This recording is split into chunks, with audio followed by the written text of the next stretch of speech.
They showed up pretending to be cops. They wore badges, carried clipboards, and said my wife broke some HOA law. But the second one of them laid a hand on her, I showed them what a real law looks like, the law of a Navy SEAL protecting his family. Let me ask you something. What would you do if two strangers showed up at your door pretending to be police and then one of them punched your wife? Would you call 911 or handle it yourself? Because when it happened to me, I didn't just handle it, I ended it. Tell me in the comments, what would you have done in my place? It was one of those bright, calm Saturday mornings in May 2023, when the air smells like cut grass and the sound of sprinklers echoes down every street. The sun had just climbed over the palm trees of Vista Del Mar, California, a quiet coastal neighborhood where every driveway gleamed and every bush was shaped the same way, thanks to our very proud Homeowners Association, or HOA. My wife Sarah stood at the front of the house, humming to herself as she watered her flower bed. She loved that garden, rows of pink roses and small succulents she'd planted by hand. Meanwhile, I was in the garage, tightening a hinge on the old storage shelf, half listening to the sound of birds and the distant ocean breeze. Everything was peaceful until it wasn't. A white SUV rolled slowly down our street, its amber lights flashing like some kind of emergency vehicle. At first, I thought it was a utility truck, or maybe a delivery van. But then it pulled right up to our driveway and stopped. Two men climbed out, both wearing black, tactical-looking uniforms with shiny badges on their chests. They looked official, but something was off. Their badges read, HOA Compliance Police. The first man was tall and heavy-set, his sunglasses hiding his eyes. The second was thinner, with a patchy beard and a clipboard in hand. They moved with that fake kind of confidence people get when they're trying to act like they're in charge. The tall one spoke first. "Ma'am, are you the homeowner?" Sarah turned off the hose, blinking in surprise. Yes, can I help you?" He nodded toward her flower bed. "You're in violation of HOA Section 4.2.1, Unapproved Landscaping Alteration. You've changed the front yard design without board permission. You'll need to pay a $500 fine or face suspension of privileges." Sarah frowned. "That's not right. We filed our landscaping request months ago, and it was approved. I even have the stamped document in my email." The second man stepped closer, holding up his clipboard like it was a weapon. "That's not what our system says. Payments due today, cash or check." Now, I know my wife. She's kind but strong, and she doesn't back down easily. "Sir, I think there's some kind of mistake," she said, her voice calm but firm. "If you'll wait here, I can go inside and print the approval letter." That's when things changed. The tall man suddenly grabbed her wrist. "Don't argue, lady. We're authorized to enforce compliance." I heard that from inside the garage, and that one line made my stomach turn cold. I stepped outside. "Hey!" Both men turned to me. I walked down the driveway, slow and controlled, my instincts already firing. Years of Navy SEAL training don't fade easily, even when you're retired. "Who authorized you?" I asked, my voice steady but low. He smirked. "The HOA board and local compliance code." "Local compliance code," I repeated, raising an eyebrow. "That's not even a thing." He didn't like that. "Sir, this doesn't concern you. Your wife's in violation." I cut him off. "My wife lives here. So yeah, it concerns me." Sarah rubbed her wrist, her eyes wide. "Jake, they said they're HOA police." HOA police. The word sounded ridiculous out loud. There's no such thing. The HOA has board members and volunteers, not law enforcement. That's when I looked closely at their uniforms. No city logo, no serial number, no department name. Just cheap-looking patches and metal badges that gleamed too much in the sunlight. Under California Penal Code 538D, impersonating a peace officer is a crime. And if that person uses force or violence while pretending to be an officer, it's not just a misdemeanor, it's a felony. These guys weren't just scammers, they were criminals. I stepped closer, putting myself between Sarah and the two men. You need to leave, right now. The tall one puffed out his chest. Are you threatening an officer of the HOA? I couldn't help but let out a short laugh. There's no such thing as an officer of the HOA. And you just laid hands on my wife. He sneered. You think we're scared of you? Sarah took a small step back, still shaken, but trying to stay calm. Jake, please, just go. We'll call the real HOA president if there's a problem. The man turned suddenly and shoved her, hard enough that she stumbled and fell against our car. That was it. The sound of her hitting the metal door, that hollow, painful thud, flipped a switch in my head. The world got quiet, the kind of quiet that happens before chaos. My muscles tensed automatically, like my body already knew what to do before my brain could catch up. I took one step forward, staring at the man. I said, "You just made a big mistake." He laughed, but I could see it, that flicker of doubt in his eyes. The thin one shifted his weight like he wasn't sure he wanted to be part of this anymore. Sarah straightened slowly, holding her shoulder. Jake, please. I held up a hand to stop her. Go inside, honey. She hesitated. What are you going to do? Talk, I said. But in my mind, I knew talk might not be enough. The tall man took a step toward me. You think you can stop us? I met his gaze. No, I said softly. I know I can. We stood there in silence, the three of us locked in a stare down. The sun beat down on the pavement. Somewhere, a lawnmower buzzed in the distance.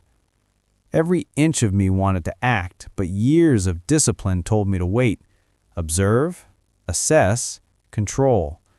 I wasn't about to throw the first punch, but if he tried anything again, he wouldn't like what happened next. For a long second, no one moved. Then the thin one whispered, "Come on, man, let's just leave." The tall one didn't listen. He stared at me like he was trying to figure out if I was bluffing. But something in my eyes must have told him the truth, that I wasn't. Finally, he grunted and stepped back. "We'll be back," he muttered. They climbed into their SUV and drove off, their fake lights flickering in the sunlight. Sarah leaned against me, shaking. "Jake, who were they?" I wrapped an arm around her. Not who they said they were. As I looked down the road at their disappearing vehicle, I knew one thing for sure.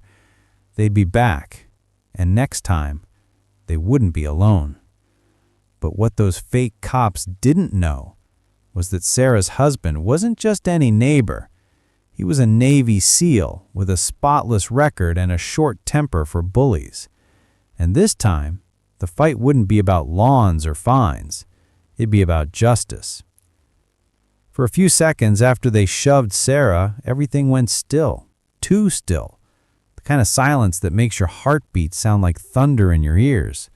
The two men stood at the end of the driveway, their fake badges glinting in the sun, trying to look like they were still in control.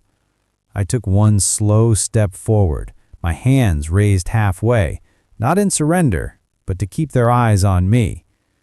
"Easy," I said quietly. "Let's just talk." But my mind wasn't calm. My training had already kicked in. I was scanning, not just their faces, but their uniforms, their body language, the car, every little detail that didn't add up. No badge numbers, no HOA logo, no city patch, just black shirts with cheap, shiny metal pins and Velcro name tags that said, "Officer." Officer of what? I thought. Sarah stood behind me now, one hand clutching her arm where she'd been hit. I could see tears forming in her eyes, not from pain, but from anger. Sarah never cried out of fear. "You guys mind if I get your names and badge numbers?" I asked, keeping my voice steady. The tall one smirked. "You can talk to our supervisor after you pay your fine," he said, like it was a joke. I caught sight of the clipboard the thinner one was holding. It said, "Compliance Enforcement Unit" in bold letters across the top. I'd never heard of that before, and I'd been living under this HOA for 7 years. That name wasn't in any document, notice, or HOA newsletter. Under California Civil Code 5800, every enforcement action must be documented and approved by the board. No secret enforcement units, no private muscle, no made-up departments. These guys weren't following any law. They were making it up as they went. Sarah, breathing hard, pulled out her phone. "I'm recording this," she said firmly. "You're trespassing and harassing a homeowner." That should have been the end of it. But instead of backing off, the thinner one lunged forward, slapping the phone right out of her hand. It hit the driveway with a crack. "Hey!" she shouted. Then he punched her shoulder hard. Something inside me snapped. It's strange how time slows down in moments like that. I didn't think. My body just moved. Years of training took over, clean and automatic. I stepped forward, grabbed the tall one's wrist before he could even react, twisted it down and shifted my weight. A perfect joint lock and takedown. He hit the driveway flat on his stomach, air whooshing out of him in a groan. The other guy swung at me, wild and sloppy. I dodged to the left, blocked with my forearm, and drove my knee up into his chest. He stumbled backward, crashing into Sarah's rose bushes with a thud and a shout. For a second, all you could hear was him gasping for air and the faint buzz of a lawnmower down the street. The tall one tried to roll, but I put my knee between his shoulder blades, pinning him down. "Stay down," I said. My voice came out low and cold. Sarah grabbed her phone off the ground, still shaking. "Jake, should I call 911? "Yeah," I said without looking up. "Now." The tall one groaned. "You're assaulting an officer." I leaned closer.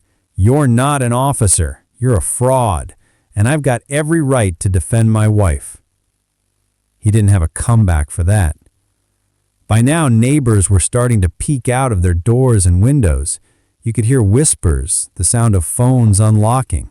Mrs. Peterson from across the street called out, "Jake, what's going on?" "Fake HOA cops," I said, not looking up. "They attacked Sarah." One neighbor started filming. Another shouted, "That's insane!" The thin man finally crawled out of the rose bushes, leaves stuck to his uniform, clutching his ribs. "We're leaving," he muttered, but I could tell he was too embarrassed to look me in the eye. The tall one tried to push himself up, but I pressed my knee harder until he stopped. "You stay down until the sheriff gets here." Sarah was already on the phone. "Yes, 2 men pretending to be HOA officers attacked us at our home. Yes, we're at Vista Del Mar. Please hurry." I could hear the dispatcher's faint voice through the phone. Calm and professional. "Officers are on their way, ma'am. Stay inside if possible." But we didn't move. I wasn't about to let these two leave. "Who sent you?" I asked the man under my knee. He gritted his teeth. "You'll find out." That was the wrong answer. Was it the HOA board? Linda Graves? Charles? He didn't reply, just smirked. That smirk told me everything I needed to know. A few more neighbors came out now, forming a loose circle at the end of the driveway. Phones up, cameras recording. Their fake authority was gone. Without their SUV lights and fake badges, they just looked like 2 thugs in uniforms from a costume store. The thin man suddenly shouted, "Get off him! We'll sue you for assault!" I looked up and met his eyes. "Go ahead," I said. "Make sure to spell my name right on the police report." He went silent. A couple of minutes later, I heard the faint wail of sirens in the distance, growing louder, closer. Relief washed through me. Sarah was rubbing her arm gently, but she was steady now. They really thought they could get away with this, she muttered. They almost did, I said, until they picked the wrong house. When the sheriff's cruisers turned the corner and rolled up, lights flashing red and blue, the two fake officers froze. The tall one tried to sit up again, but it was too late. Deputies jumped out, hands on their belts. "What's going on here?" one called out. I raised my hands, palms open. These two men claimed to be HOA police. They assaulted my wife. We detained them until you arrived. One deputy walked over, took one look at the uniforms, and frowned. "There's no HOA police in Vista Del Mar." "Yeah," I said. "I figured that out." The deputy cuffed both men, while another took their fake badges and clipboard as evidence. "We'll run them for impersonation and assault. Good call on detaining them," he said, giving me a nod. The taller one glared at me as they loaded him into the cruiser. "You'll regret this," he spat. I stared back, calm. "No," I said. "You will." Sarah leaned into me, her voice trembling but proud. "You handled that like a professional." I exhaled slowly. "Old habits," I said. But deep down I knew this wasn't over. Something about their confidence, their threats, it wasn't random. Someone had sent them. Someone higher up. As the sheriff cars drove off, the neighborhood began to buzz again. Neighbors gathered around, talking in low voices, watching us like we'd just lived through a movie scene. Mrs. Peterson whispered, "I bet this has something to do with the HOA. They've been hiring weird security lately." I nodded slowly. "That's what I'm afraid of." Sarah looked up at me. "What now?" I stared down the street where the fake SUV had been parked just minutes before. "Now," I said quietly, "we find out who sent them." But this wasn't over because 5 minutes later the real HOA showed up, and they tried to protect the fakes. The flashing red and blue lights from the sheriff's cruisers were still lighting up the street when another car pulled up, a shiny silver Lexus. The door opened, and out stepped Linda Graves, our HOA president. If you've ever met someone who thought they ran the world, that was Linda. Perfectly ironed blouse, pearl necklace, heels that clicked on the pavement like a judge's gavel. She didn't look scared or shocked, just annoyed. She walked straight toward me, holding her clipboard like a shield. "Jake Turner, you can't just attack HOA compliance officers like that." I stared at her, still trying to process what I was hearing. "Compliance officers? Linda, are you kidding me? Those guys attacked my wife. They aren't officers, they're impostors." Sarah stood beside me, still sore, her arm wrapped in a light scarf. "They grabbed me," she said, her voice shaking. Linda didn't even look at her. She just flipped a page on her clipboard and sighed, like this was some sort of meeting inconvenience. "Jake, the board recently voted to bring in contracted enforcement agents to handle property rule violations. We've had too many complaints about non-compliance." I could barely believe my ears. "You mean those clowns in fake badges?" "They're trained," she said defensively. "They're part of a new HOA initiative for neighborhood discipline." "Neighborhood discipline?" I repeated. "That's not a thing, Linda. You can't just make up laws." But she just kept talking, her tone flat and corporate. "They have limited authority under our community charter. You, however, used excessive force on community officers." That's when I stepped closer, pointing a finger at her clipboard. "Linda, I know the California Civil Code Section 5975. HOA boards can only enforce rules through written notices, hearings, or court orders, not private goons with fake badges.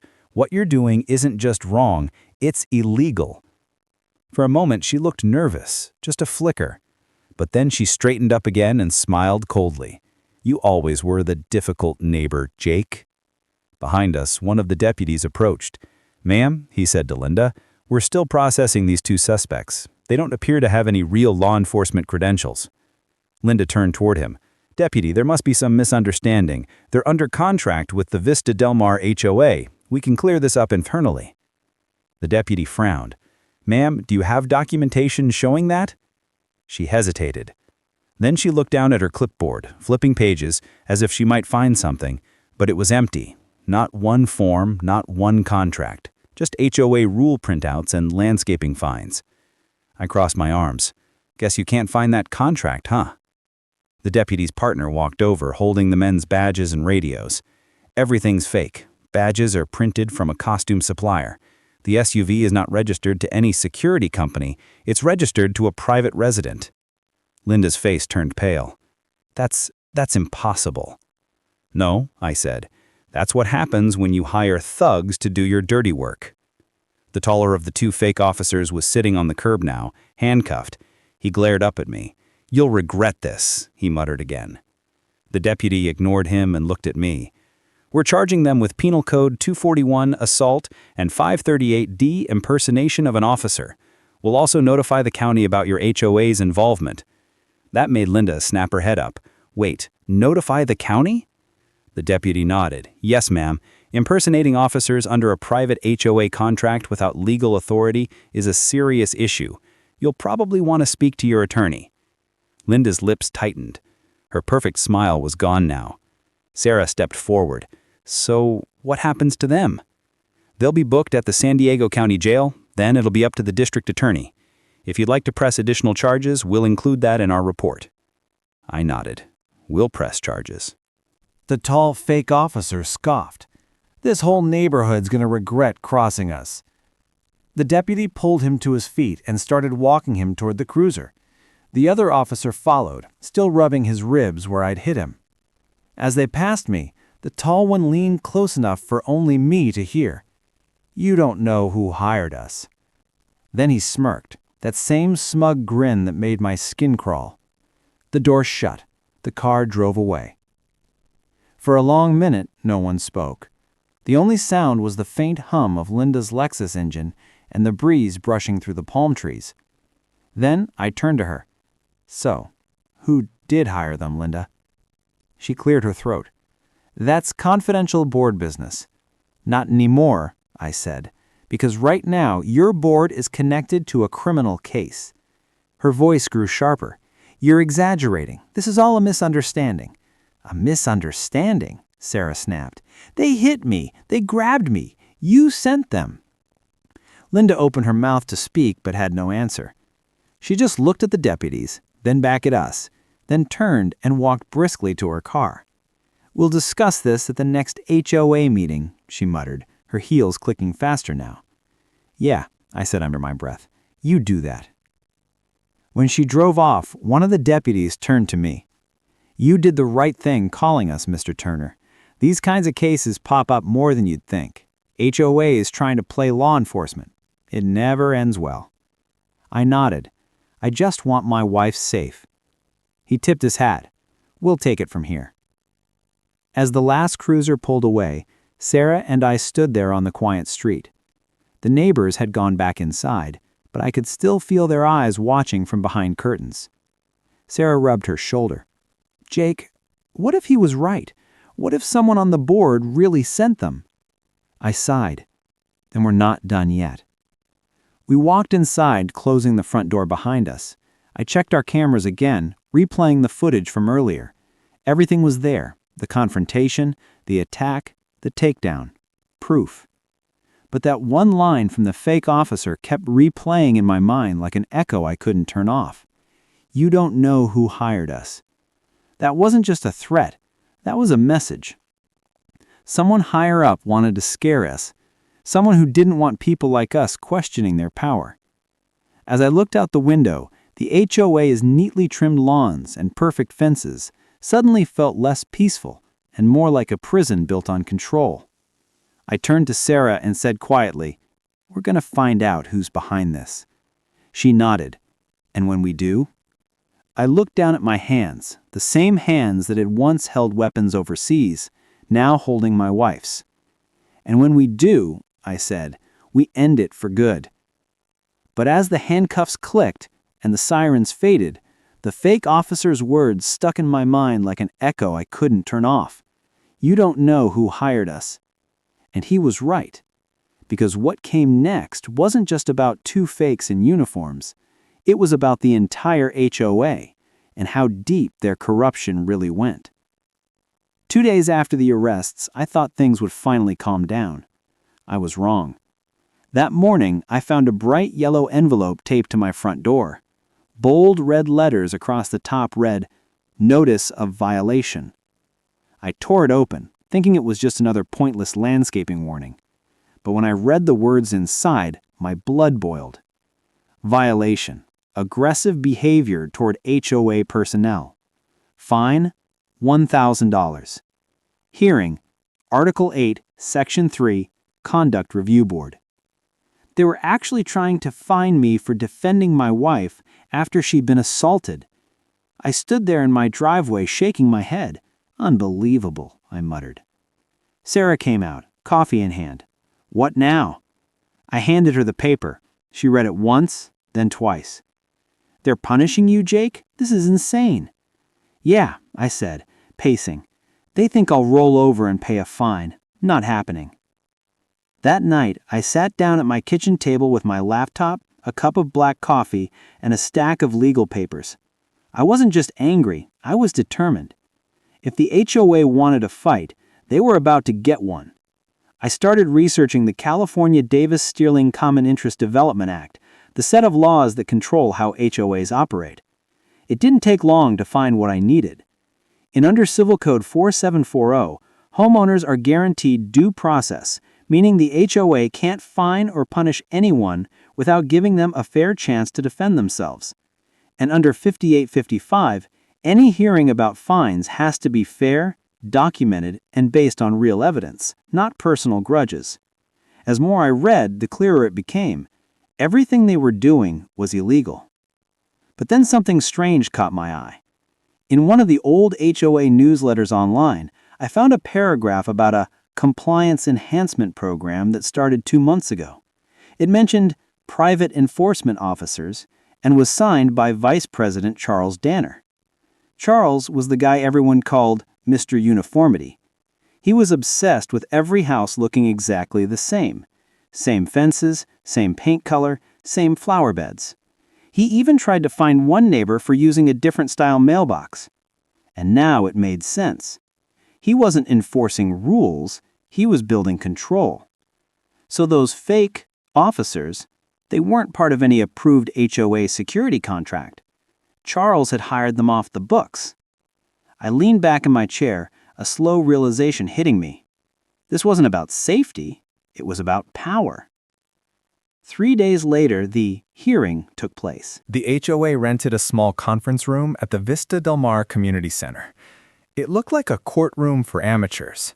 A long table, nameplates, and pitchers of water nobody drank. Linda Graves, the president, sat stiffly at the center. Her pearls were gone, replaced by a serious black blazer. Charles sat beside her, arms crossed, jaw tight. Around them were 5 other board members, whispering to each other like kids caught cheating on a test. Sarah squeezed my hand as we walked in. "You ready?" I nodded. More than ready. The HOA attorney, a gray-haired man with glasses, cleared his throat. "Mr. Turner, this is your disciplinary hearing under Article 8, Section 3 of the Vista Del Mar HOA bylaws. You've been accused of aggressive behavior toward HOA personnel." I opened my binder and placed it on the table with a calm smile. "Before we start, I'd like to submit some evidence." Linda looked uneasy. "Evidence?" I nodded and slid a USB drive across the table. "Video footage from my security cameras, time-stamped. You'll see exactly what happened." The attorney plugged it into a laptop, and the video began playing on a screen behind the board. It showed the fake officers walking up to my porch, grabbing Sarah, and then me stepping in. The board members leaned forward as one of the men hit Sarah across the arm, then me taking him down. When it ended, the room was silent. I stood. Those men weren't HOA employees. They were criminals pretending to be officers. They were arrested under Penal Code 241 for assault and 538D for impersonating officers. You all saw the reports. Those weren't rumors. The deputy who handled the case was there too, sitting in the back. When I motioned to him, he stood up and spoke. "Everything Mr. Turner said checks out," he confirmed. "The suspects admitted to being hired privately by Mr. Danner." Every head in the room turned toward Charles. His face went red. "That's not true," he barked. I just wanted consistency in the neighborhood. Those men were supposed to issue compliance warnings, not..." He trailed off, realizing how bad it sounded. I stepped closer to the table. "You tried to cover up an assault on my wife. And when that didn't work, you tried to fine me for stopping it." Linda looked down, fiddling with her pen. "Jake, let's not turn this into—" "No. Let's call it what it is. Corruption." The attorney whispered something to Linda, and she finally spoke again, voice shaky. "Given the evidence presented and the violation of the HOA's own bylaws, the board will vote on the removal of involved members under Civil Code 5855B. One by one, hands went up around the table. 5 votes for removal, 1 abstained, 0 against. Just like that, Charles Danner and Linda Graves were suspended from the HOA board, effective immediately. Charles slammed his fist on the table. "You can't do this to me!" Linda stood, glaring at me. "You'll regret this, Jake." I smiled. Maybe. But at least I'll sleep at night. They both stormed out, muttering about lawsuits that would never come. The attorney sighed and gathered his papers. "Mr. Turner, the board will issue an official apology to your family within 7 days. You won't be fined." Sarah looked at me, relief washing over her face. "It's over." But I wasn't so sure. When everyone left, I stayed behind for a moment, staring at the empty chairs where Linda and Charles had sat. It felt good to win, but something about that smirk from the fake officer still haunted me. The way he said, "You don't know who hired us." Because maybe Charles had hired them, but maybe someone else was pulling the strings behind him. I walked out into the parking lot, the sun setting over the rows of perfect, identical houses. Sarah squeezed my arm. "Come on, Jake. Let's go home." I nodded slowly. "Yeah, but something tells me this isn't over." As we drove past the HOA office, I noticed the blinds move, like someone was watching us from inside. A shadow, a face I couldn't quite see. And that's when I realized removing Linda and Charles didn't destroy the system. It just exposed it. Justice was served, but I wasn't done yet. Because when you mess with a SEAL's family, you don't just lose your job, you lose your reputation. And I was about to make sure everyone in Vista Del Mar learned that the hard way. By September 2023, the entire neighborhood of Vista Del Mar had changed. The manicured lawns still looked perfect, but the calm felt different now. Real, not forced. The HOA wasn't the same either. Not after everything that happened. A few weeks after Charles and Linda were kicked off the board, news spread that the California Department of Real Estate had opened an official investigation into the HOA. The state was looking into claims of misuse of funds, illegal enforcement tactics, and fraud. It turned out those 2 fake compliance officers weren't the only ones Charles and Linda had hired. There were at least 4 others who'd been roaming the neighborhood for months, pretending to be HOA police. They carried clipboards, issued phony citations, and scared families into paying fines that never went into HOA accounts. That money? It went straight into a private fund controlled by Charles under a fake community safety program. When the story broke, the local newspaper, the San Diego Coastal Times, ran it on the front page. "Vista Del Mar HOA under investigation for fake enforcement and fraud. Homeowners scammed thousands." Neighbors who had once kept quiet finally started to talk. An older couple down the street told me they'd paid $300 after the same men threatened to suspend their parking privileges. Another family admitted they were fined $600 for noise violations that didn't exist. It made my blood boil all over again. These weren't rules being enforced, they were scams. At home, Sarah was finally starting to heal. The bruises were gone, but sometimes she'd freeze when someone unexpected came to the door. I'd see her hand tighten around her coffee mug, her eyes flicking to the window before she relaxed. I couldn't blame her. So, I went into what she jokingly called SEAL mode. I replaced every camera around the house with high-definition ones. front, back, and side. I added motion sensor lights that came on the second anyone set foot near our porch.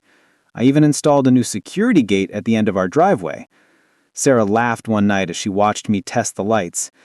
"You're turning this place into Fort Turner." I smiled. "After what happened, can you blame me?" She wrapped her arms around me.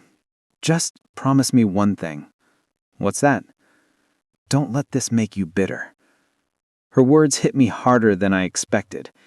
She was right. I'd spent months fighting. The HOA, the lies, the fear, and now it was time to start rebuilding. Not just our peace, but the community's.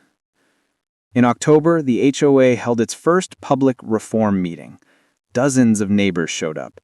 People who had avoided HOA events for years were suddenly filling every chair in the room. At the front table sat the new interim board, a young teacher named Melissa Green, a retired firefighter named Tom Reyes, and a lawyer named Nina Patel, who'd volunteered to help clean up the mess. They invited me to join the reform committee, and after everything that had happened, I couldn't say no. When I stood up to speak that night, the room went silent. Even the air felt heavy with what had happened in the months before. I looked around. Faces I'd seen mowing lawns, walking dogs, and waving from across driveways. People who just wanted peace in their own homes. I cleared my throat and said, "I used to think the HOA existed to protect our neighborhood, but I learned something. Power without honesty turns protection into control." Murmurs of agreement rippled through the crowd. I continued. An HOA should protect property values, not bully homeowners. And remember this, no HOA has the power to enforce the law. Only the state does. Don't ever let anyone scare you into thinking otherwise. The room erupted into applause. Even Sarah, sitting in the front row, smiled and clapped with tears in her eyes. For the first time in months, I felt something I hadn't felt in a long time: closure. In the following weeks, the new board moved fast. They refunded every family that had paid a fake fine.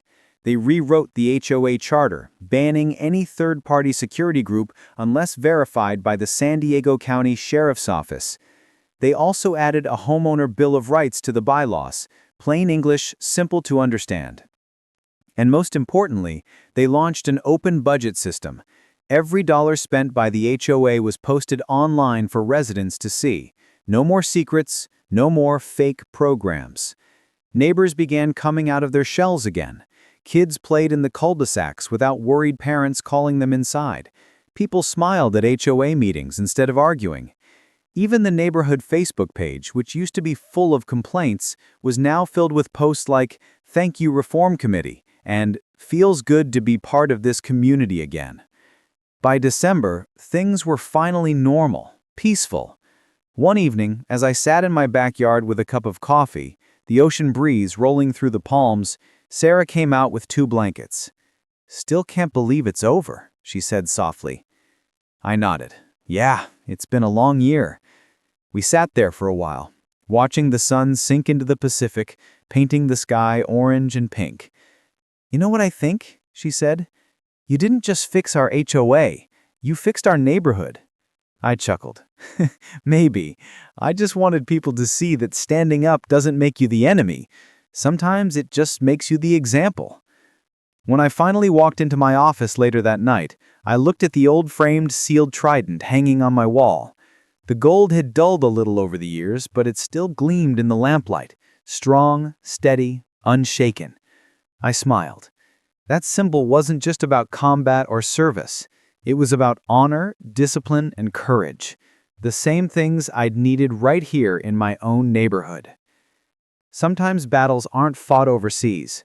Sometimes they happen right on your front lawn, and the weapon you need most isn't strength, it's truth. By the end of the year, the HOA investigation wrapped up. The state found multiple violations of the Davis-Stirling Act, including misuse of member funds and false enforcement. Charles and Linda were permanently banned from serving on any HOA board in California. Sarah smiled when I told her the news. "Guess they finally learned the hard way." "Yeah," I said, watching the sunset one last time that year. "They came pretending to be cops. But they forgot one thing. She tilted her head. What's that? I smiled faintly. Real strength doesn't need a badge. She grinned. It just needs a reason. I looked around our peaceful street, kids laughing, dogs barking, the smell of barbecue drifting through the air, and finally let out a deep, content sigh. After months of chaos, Vista Del Mar was quiet again. But this time it wasn't the silence of fear. It was the calm that comes after a storm. The kind you earn when you stand up for what's right. They came pretending to be cops, but they forgot one thing. Real strength doesn't need a badge. It just needs a reason. In the end, the HOA lost their power and the truth won. My wife healed, the neighbors spoke up, and peace finally came back to the street. If you've ever had to fight for what's right, tell me your story in the comments. And don't forget to like and subscribe for more real-life justice stories.